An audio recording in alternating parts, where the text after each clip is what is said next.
Hey guys, I just wanted to tell you about my orchids. So you're about to see a little video that I had recorded, and I was just gonna pop it up on Facebook, just kind of saying, hey everybody, happy hump day. It's Jessica at Seeds Insanity, and I just wanted to show you that I discovered a lot of my orchids are blooming or about to be blooming. And that was really exciting because the orchid blooms tend to last a while. So that means I'll probably have flowers on my plants for at least the next month, if not 2 months, which is fantastic because, you know, flowers, hello, always fantastic. So I was just about to post that little video clip that I shot of some of my plants when I realized what I should really do is tell you guys, you can grow orchids. I have had a few friends say, oh, ooh, you have orchids?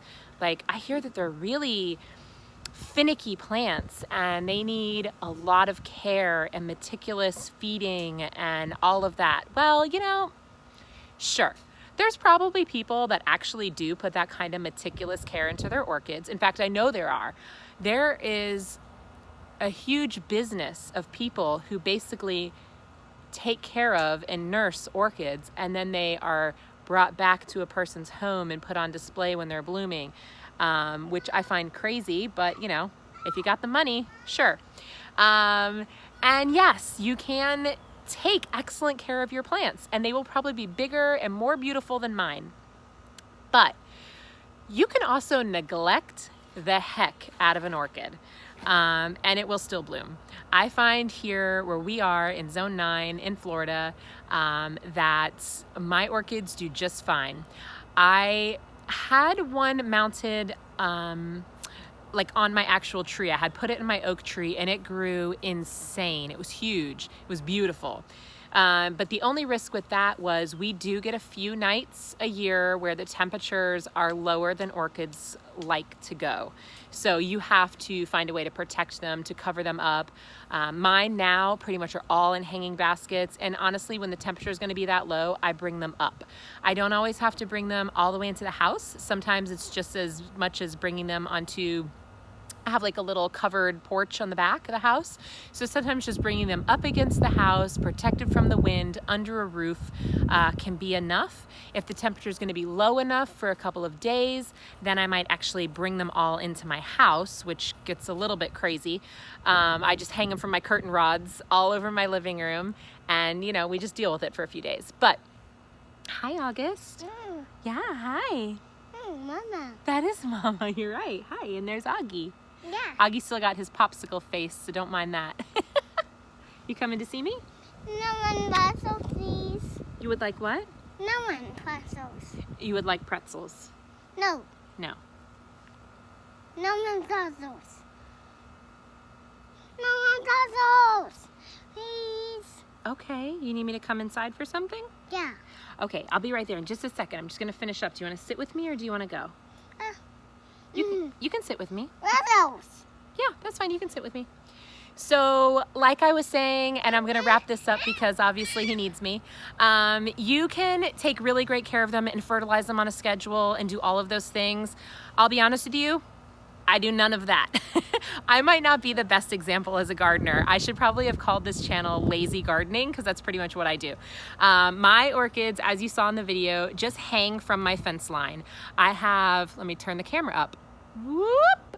I have this giant, beautiful oak tree. It's technically 2 trees, and it provides me with a lot of shade in my backyard. Not so great for my vegetable gardening, but perfect for my orchids because they get a lot of filtered light. See along that fence line? They get a lot of filtered light along there. So it works out really well for them. I just hang them out there in some filtered light.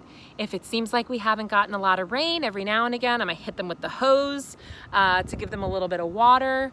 Maybe a couple times a year, I have remembered to come outside with one of those mister bottles that has like the pre-made up orchid food in it. I don't even mix mine and spray it myself. I just grab that little misting one and I'll walk by and spray everybody with it. But we'd be lucky if that happens a couple times a year, to be honest with you. I really do nothing to them. And as you can see, I'm coming, baby. Can you give me one quick sec? I'll come with you. I'm gonna walk and talk. So as you can see, they somehow managed to do okay. They somehow bloom for me, and that makes me happy. So, as I'm always telling you, find what makes you happy. Find what makes your heart sing. Blooming orchids do that for me. So do more of those things. Be kind to yourself, be kind to each other. I'm gonna go be kind to my kid because clearly he needs me, and we will talk soon, and I'll see you later. Have a good one. Hey guys, it's Jessica at Seeds Insanity. Look how beautiful this dendrobium orchid is. I don't have much to say about the garden today. It's been a really busy week, and these are not vegetable plants by any means, but look at this. I have so many of these dendrobium orchids that are blooming right now. So this is the biggest one. He's got lots of blooms and lots of buds yet. And then here comes another one. And this one has another shoot back there. It has another shoot over here. So that's gonna have more blooms. These two aren't blooming yet, but that's right, August, another bloom there. This little guy, who's literally one stick. I mean, look at this plant. It's a one stick orchid with like 3 leaves. Yeah, look at those. Those are blooming. Yep, not that one. That one's not blooming yet. Oh, this one's blooming. And this is actually a second plant. And that one's gonna be blooming. And where's the other one? I thought I saw another one here. Let's see. No, not you. Oh, this one's blooming. And oh yeah, this one, this last one has some buds as well. So that's super awesome. We have lots of little orchids blooming right now. So I just wanted to share that with you. I'm excited. Some of you might remember these little plants were just some little bits that we broke off of plants from my mother-in-law's house down in Miami when they were getting ready to move. And my mom and I put them all in these little baskets, and they've just been kind of hanging out here in my backyard. And some of them are not even in baskets. Some of them are just literally hanging out. And some of them are just starting to do really well. This is the first time we've gotten blooms on a lot of them. But most of them are doing well. They've all grown new leaves. So that's exciting. They're so beautiful. So when I looked out and realized we had so many blooming, I was really excited for that. To see all those blooming off. So there we go. Anyway, that's it. I just wanted to share with you all of our blooming flowers. I hope you guys are having a beautiful week. Happy hump day. Say bye-bye, Augie. Bye-bye.